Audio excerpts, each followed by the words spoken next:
The courtroom was buzzing with quiet murmurs as Judge Charles Finley entered, his robes flowing with an air of authority. Known for his strict adherence to the rules and his impatience for what he called excuses, he took his seat behind the bench, scanning the day's docket. It was a packed session, filled with a mix of nervous faces and a few defiant ones. "Next case," the clerk called, her voice slicing through the room's tension. Leila Turner stepped forward, her head held high and her steps measured.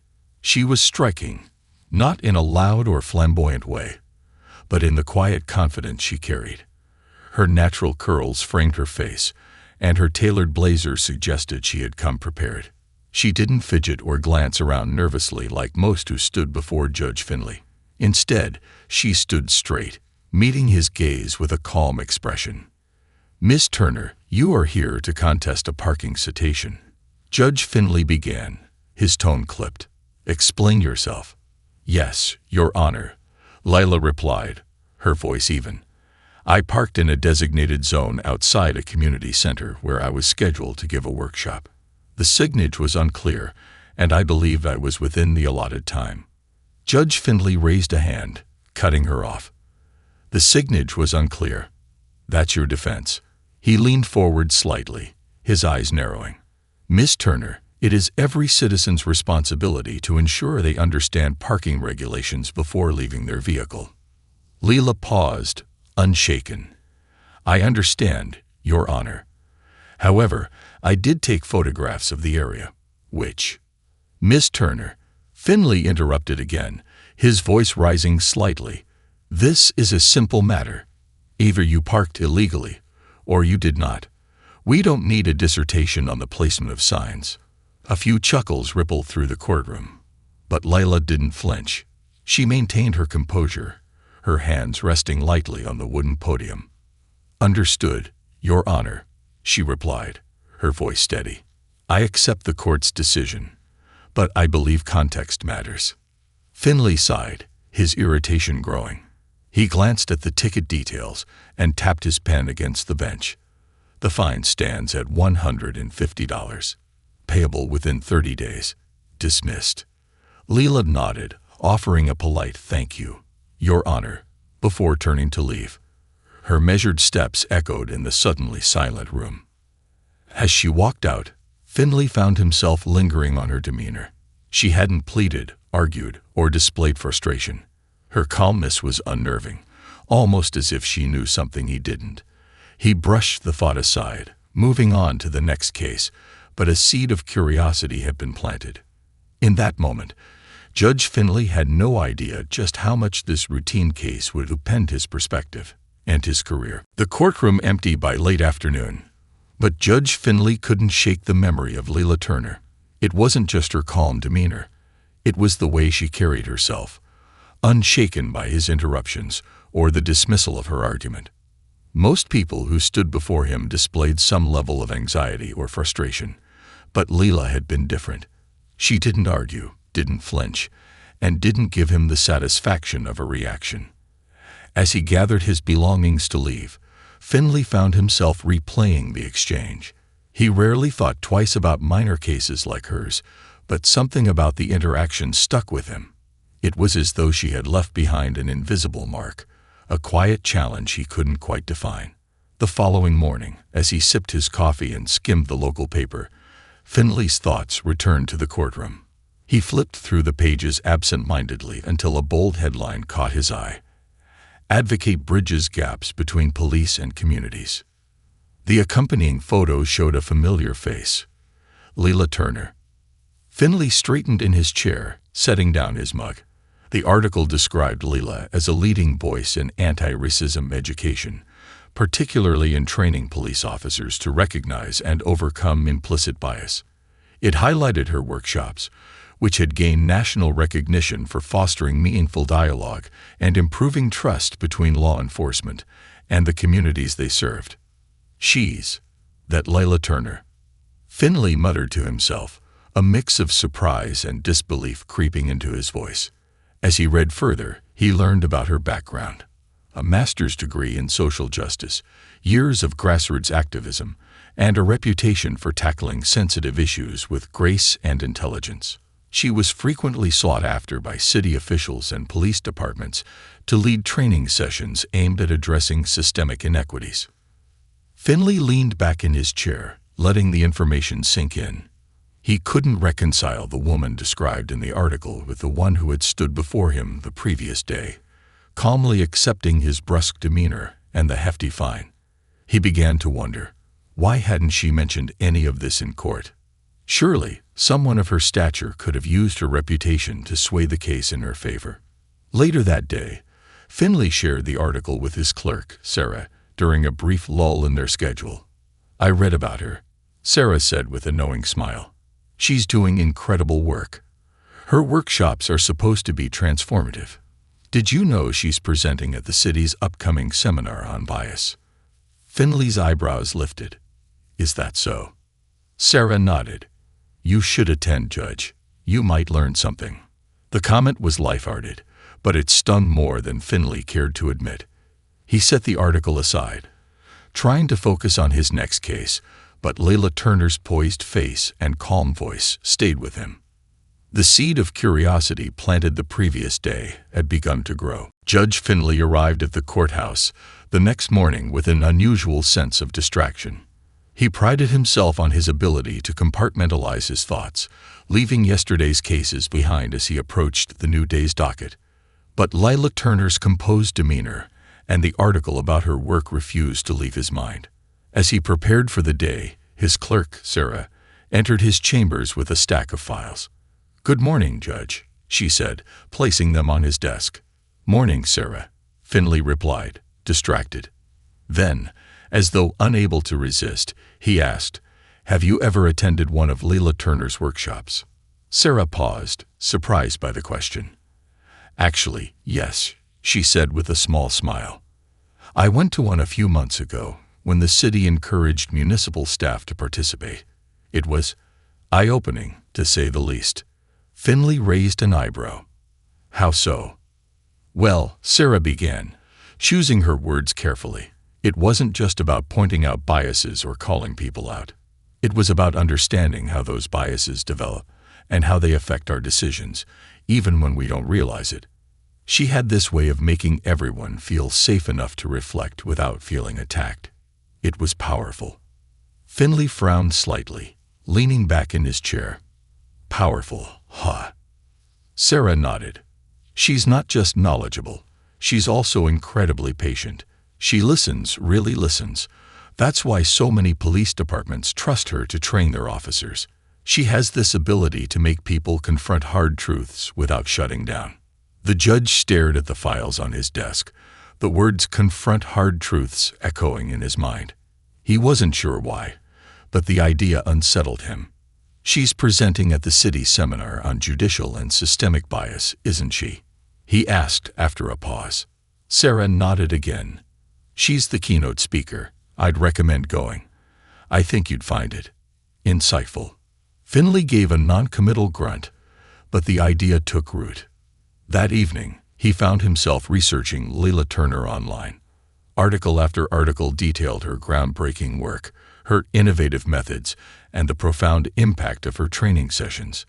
Videos of her speaking engagements showed her commanding a room with quiet authority, blending storytelling with data in a way that left audiences both moved and informed.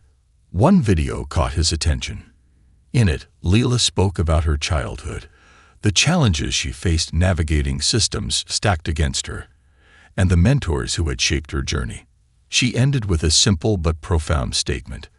"Change begins when we stop seeing these conversations as attacks and start seeing them as opportunities." Finley closed his laptop, feeling a mix of admiration and unease. He couldn't help but wonder, had his interaction with Layla been an opportunity he had completely missed? The city seminar on judicial and systemic bias was held in the Grand Hall of the Civic Center, its walls adorned with banners reading, "Towards Equity and Understanding." Judge Finley arrived with reluctance, his steps slow as he entered the bustling room. Lawyers, community leaders, police officers, and judges mingled, creating a charged atmosphere of anticipation. He scanned the room, looking for a familiar face, but his gaze was drawn to the stage. Lila Turner stood at the podium, speaking with one of the event coordinators. Her demeanor was as poised as he remembered, her calm confidence commanding respect even in casual conversation. "Ladies and gentlemen," the moderator announced, silencing the chatter. "Please take your seats as we welcome our keynote speaker, Ms. Lila Turner." The room erupted in applause as Lila approached the microphone. Finley sat near the back, folding his arms, unsure of what to expect. "Good morning," Lila began, her voice resonating with warmth and authority. "Thank you for being here today. The fact that you've chosen to attend this seminar speaks volumes about your willingness to engage in conversations that aren't always easy, but are absolutely necessary." She began by sharing a story from her own life, a personal account of how systemic bias had impacted her family. It wasn't an accusatory tale, but a deeply human one, illustrating how the ripple effects of small, seemingly inconsequential decisions could shape lives. Her words were laced with empathy, inviting the audience to see themselves in the story. As the talk progressed, she shifted to data and actionable insights, explaining how unconscious bias operated within systems like law enforcement and the judiciary. She didn't point fingers, but instead asked probing questions. What systems are we maintaining without realizing their impact? How often do we truly listen to the people we serve? Finley found himself leaning forward, drawn in despite his initial skepticism. Lila's approach wasn't about shaming, it was about understanding. She highlighted moments where change had been possible and the individuals who had embraced it, even in small ways. Near the end of her talk, Lila paused, scanning the audience. "Change doesn't begin in grand gestures," she said. "It starts in quiet moments. A pause before a decision. A question asked instead of an assumption made. Those moments, repeated over time, create ripples that change systems." The applause was thunderous when she finished. Finley remained seated, his hands clasped tightly together. The words "a pause before a decision" echoed in his mind, pulling his thoughts back to the courtroom and his interaction with Lila. As the crowd dispersed for a break, Finley stood and made his way toward the stage. For the first time in years, he felt compelled not to speak as a judge, but as a student ready to learn. The coffee break buzzed with animated conversations as attendees reflected on Lila Turner's keynote address. Judge Finley, however, remained quiet. Standing at the edge of the room, he sipped his coffee absent-mindedly, her words still echoing in his mind. It wasn't just the content of her speech that struck him, it was the way she delivered it. Lila had an undeniable presence, blending warmth and authority in a way that disarmed even the most skeptical listeners. She hadn't accused anyone of malice or incompetence. Instead, she had guided them to confront uncomfortable truths without feeling attacked. Determined to speak with her, Finley waited until the crowd around Lila thinned. As he approached, she turned, her expression neutral but attentive. "Miss Turner," he began, his tone measured. "Your speech was impactful." She smiled faintly, her eyes studying him with curiosity. "Thank you, Judge Finley. I'm glad you found it meaningful." Finley hesitated, unaccustomed to feeling out of his depth in a conversation. "I wasn't expecting to see you here," he admitted. "Though I suppose I should have known, given your reputation." "Reputation?" Lila asked, tilting her head slightly. He gestured vaguely. "Your work with law enforcement and the community. I read about it recently." Her smile widened just a touch. "Ah, well, I believe every space can benefit from these conversations, even a courtroom." Finley caught the subtle emphasis and felt a twinge of guilt. "About that," he said, lowering his voice, "I owe you an apology for how I handled your case. I didn't give you the opportunity to fully explain your situation, and I may have been dismissive." Lila nodded slowly, her expression thoughtful. "I appreciate the acknowledgement, Judge," she said. "But the real question is, what did you learn from it?" The question hit him like a jolt. He stared at her, realizing she wasn't going to absolve him with a simple thank you. He started, then paused. I learned that I wasn't listening. Not really. I made assumptions based on what I thought I knew about you and your case. I see now how easy it is to let bias, however unconscious, shape decisions. Leela's expression softened, and she extended her hand. Then we're making progress, she said. They shook hands, and for the first time in years, Finley felt a glimmer of humility that didn't sting but instead spurred him to think deeper. As the next session began, Finley returned to his seat, this time with a notebook in hand. He wasn't just there to attend. He was there to absorb, to reflect, and to start the work of becoming the kind of judge Leela had urged everyone to be. The seminar ended in the late afternoon, but Judge Finley's thoughts were far from settled. The conversations, the data, and most of all, Lila Turner's pointed yet gracious question, "What did you learn from it?" echoed in his mind. He had given her an answer that felt honest in the moment, but was it enough? Back in his chambers, the stillness of the room pressed down on him. The stack of case files on his desk seemed heavier than usual, each representing lives impacted by decisions he made daily. He reached for one at random, flipping it open to find a minor misdemeanor case. As he read, he couldn't help but wonder, how often had I overlooked the person behind the paperwork? The question was unsettling. For years, Finley had prided himself on his efficiency, believing that swift, decisive action in the courtroom was a hallmark of justice. But now he realized that his methods might have lacked something vital: humanity. His clerk, Sarah, knocked lightly and entered. "Long day, huh?" she said, placing a few additional files on his desk. Finley looked up, hesitating before he spoke. "Sarah, have you ever felt like you've been doing something the same way for so long that you stopped questioning if it's the right way?" Sarah raised an eyebrow, clearly caught off guard. "Are you asking me that, or is this a rhetorical question?" He smirked faintly. "Both, maybe." She set down the files and crossed her arms. "I think everyone falls into routines. The real challenge is recognizing when those routines need to change." Finley nodded slowly. "I met with Lila Turner today. After her speech, we talked." "Oh." Sarah's interest piqued. "She asked me what I learned from our last interaction," Finley admitted. "It's the kind of question that doesn't just let you off the hook with a simple answer." Sarah smiled knowingly. "That's her style. She doesn't just want you to think. She wants you to feel what's at stake." Finley leaned back in his chair, letting out a long breath. "She's right. I haven't been listening, not in the way I should. I've been judging cases based on a formula, not the people in front of me. That has to change." Sarah tilted her head. "You know, Judge, acknowledging that is a big step, but you've got to follow through.